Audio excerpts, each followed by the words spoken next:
What's up guys, Lamb here, and today we have something a bit different for you. Today on Top Nation I have a series that is about Team Fortress 2 and playing the objective well. Seeing as this channel is all about playing the objective, I thought I'd introduce Team Fortress 2 to it. So anyways, just some few tips before we go into any specific classes. Basically, if you want to, you're more likely to win if you follow these really. First of all, be talking to some friends, people you know you play TF2 with often or occasionally, and people that you can trust, I guess, and rely on while you're playing. This helps a lot because you can kind of coordinate. Some things you can do this over Skype. I'm thinking you can use things like TeamSpeak. I mean, you can even use Game Chat, but then you don't really find as many reliable people as your friends. But you know, you can use Game Chat if you've got no friends. Sorry if you don't, but or if you just haven't got any friends on Skype. Second thing is you want to know your class. If you don't know your class, then you're not going to be very good with it. So if you don't know your class, you want to try and get used to it. Just mess around with a few of the settings, a few of the loadouts, a few of the different possibilities you can use the class with. And the second thing is, just if you don't succeed, just don't give up. You know, TF2 takes a lot of practice. It's a lot harder to get used to than things like COD and all that, because each class has the different roles and stuff. So anyway, on to our first class, which is the Scout. Right. So the Scout is a very offensive class. It's the first class in the game on the list thing. So that's what we'll be covering today. We'll be covering the pros and cons, all the ways you can use it in different game modes, some different loadouts, some of my personal preferences, and some ways you can use it, I guess. So yeah, let's press on. So I'm just going to quickly show you the base stats for the Scout. I don't really need to read them out there on screen, as you can see. So just a few quick pros and cons for the Scout. The advantages are it's the fastest class in the game, as you just saw previously. It has a double jump capability, so you can easily change direction in mid-air and get to some places quicker that other classes can't do. And you have a 2x capture rate on all objectives. This counts for everything from payload to capture points to, well, just about anything that has a capture time. And the disadvantage is that it has a rather low health pool. It's one of the lowest in the game at 125. It's very weak at long range due to the close range of the scattergun, and it's usually a prime target due to the fact that it can, you know, get to certain places quickly and the 2x capture rate, so enemies will usually try and kill you off first. Here's some stats for the vanilla loadout for the Scout. If you don't know what vanilla loadout means, it's just the one without any modification, the default if you like. So I'm going to leave these on the screen, you can just pause if you want to. So now I'm going to go over some alternatives for the Scout. The first thing we're going to do is the Force in Nature, which is a replacement for the scattergun. And basically, I'm going to put the stat on the screen and talk about some of its features. So it has a knockback effect that propels enemies backwards, and they use in the opposite direction if you're in the air. So if you're jumping and you shoot, you'll go backwards. And when you shoot enemies, they'll go backwards as well. It has a 50% faster firing speed and 20% more pellets per shot. But so this means it fires faster and it also reloads faster, but it does slightly less damage per round. So this is a very good one if you want to. It's not used by very many people, but it can be quite useful if you get used to it. So you can get shots off a lot faster. So a lot better for distracting enemies and slowing them down. And also you can use a knockback effect for an extra jump, so you get to places more often. And I'll show you a clip of that.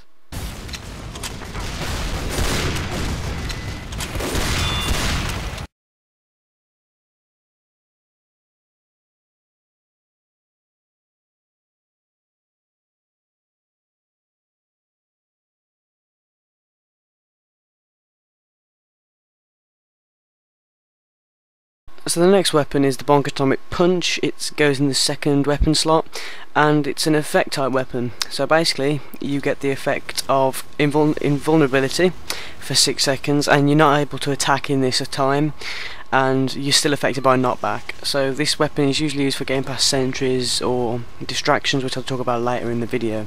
So here's a clip of using the Bonk Atomic Punch.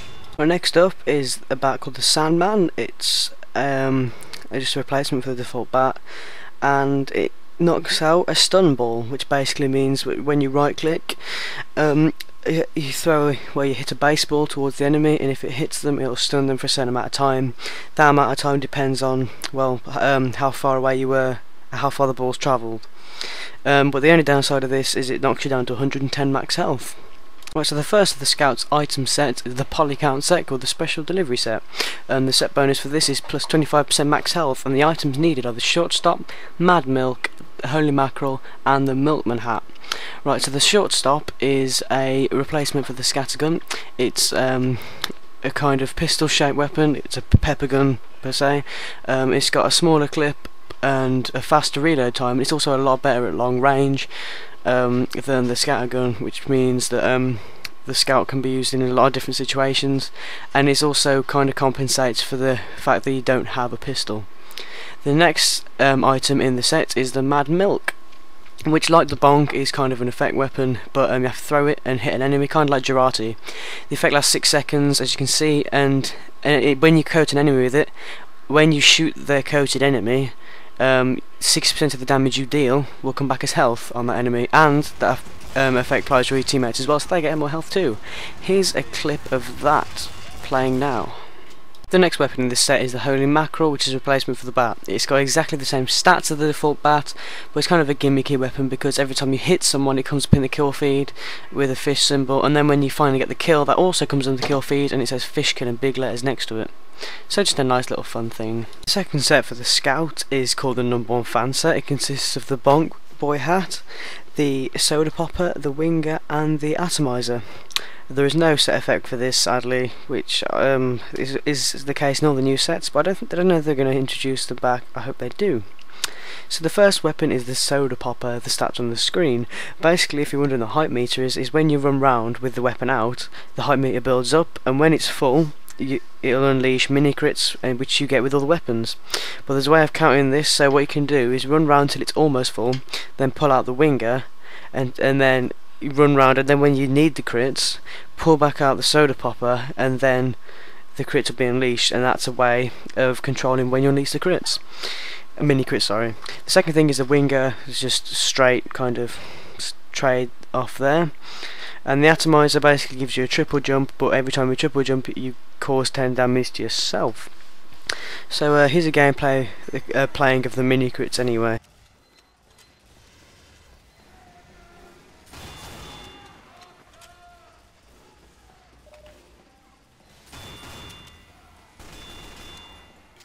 Right, next up is advanced techniques. These are things that use a Scout to its advantages to be unique on the battlefield, and things that can really help you in playing the objective. Things that aren't as obvious as running in and jumping in front of enemies.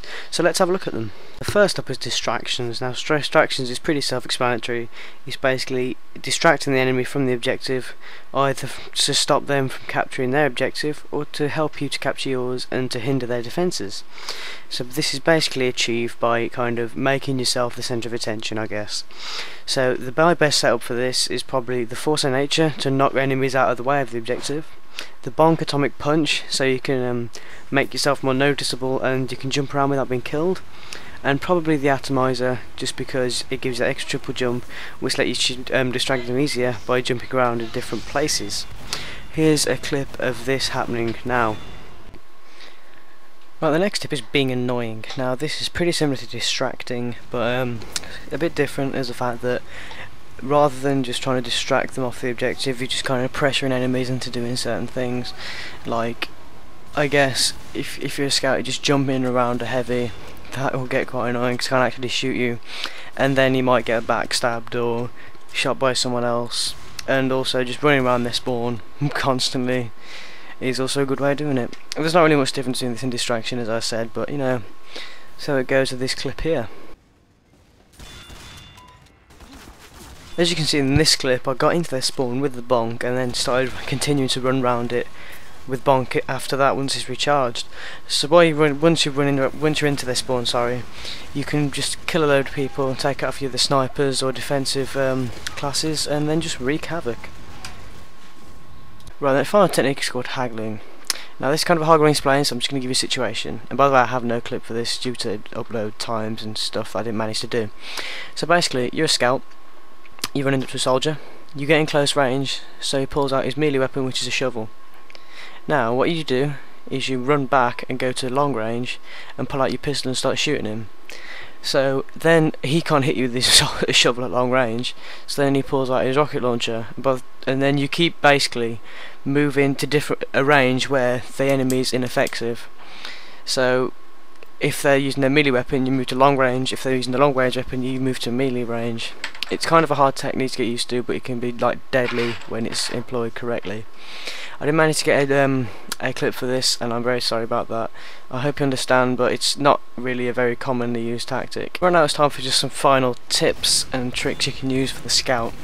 Right, so don't forget to use your double jump. Double jump is really effective, especially at confusing enemies. You can jump over the head, jump around them, all that kind of stuff. Now your main targets will usually be snipers and heavies and NG's buildings. So snipers are pretty easy to get rid of because you can just kind of zigzag and give them the strafe while they're aiming down the side and trying to headshot you. Heavies, you can just kind of jump around them because they're really slow to rotate. And you can even jump on a heavy's head and start batting him to death. And NG's buildings, you really want to try and take them out while they're being set up, which is really useful if they're like moving a level 3 sentry around. If you can take out the NG first, then destroy his buildings, you know, that's an easy kill for a sentry. And some other tricks, I guess, always make sure you've got your range in mind, because your range can be a big thing for the scout, because it's a very close range class. You want to try and make that an advantage for you, so if you're using close range areas. And also try and use your double jump to kind of flank the enemy, because or your bonk even to flank the enemy, because if you can get behind them you can just wreak havoc and even get behind them to the objective easier, because scouts can be lethal in like game modes like capture point and that when they get behind enemy lines. So now this is it for scout. I hope you now know how to play the scout a bit better, and I hope it'll tell you how to play the objective a bit more. So if this guide helped you, please leave it a thumbs up and a comment. If it didn't, just tell me why and I'll try and improve future videos. And please subscribe to this channel and my own channel, whatever channel this is uploaded to. So thanks guys, I've been Lamb, and see you in the next video.